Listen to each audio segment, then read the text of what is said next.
Il n'y a aujourd'hui pas d'évolution sur les revendications de la part du gouvernement puisqu'il n'y répond pas. Le mouvement est toujours dans l'objectif de la gagne puisque certes les professions qui ont été en première mobilisation, elles sont aujourd'hui forcément après plus de 40 jours un peu moins mobilisées, en tout cas sous d'autres formes.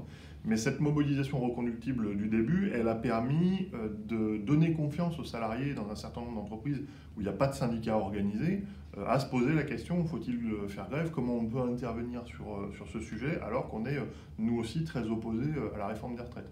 Donc on a aujourd'hui des professions qui viennent d'une certaine manière en relais de la mobilisation des cheminots, de la RATP, de l'Opéra de Paris et d'autres.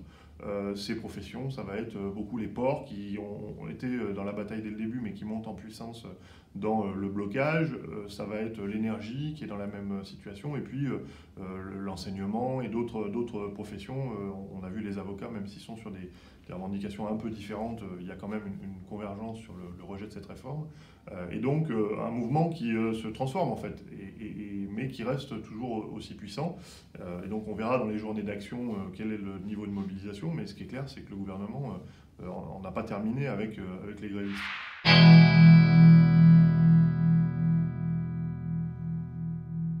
Lui, il négocie avec les confédérations qui ne sont pas dans l'action. Ça, c'est une tactique que les patrons emploient assez régulièrement et qui est une façon de ne pas répondre justement aux revendications et de ne pas être sur le fond des sujets.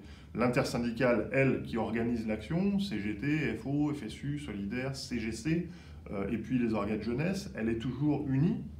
Donc là aussi, c'est des perspectives, puisqu'ils n'ont pas réussi à faire éclater cette union du rejet de la réforme. Et l'opinion publique, dont on pouvait imaginer, parce qu'il y avait toute une scénarisation autour de l'âge pivot, on pouvait imaginer que l'opinion publique décroche un peu avec les annonces sur l'âge pivot.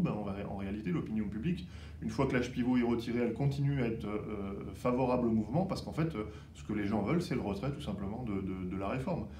Donc on est, oui, sur la perspective de la gagne, et il n'y a absolument pas d'ambition ou de perspective de reprise du travail généralisée. Le mouvement continue et on est sur le retrait de la réforme au final.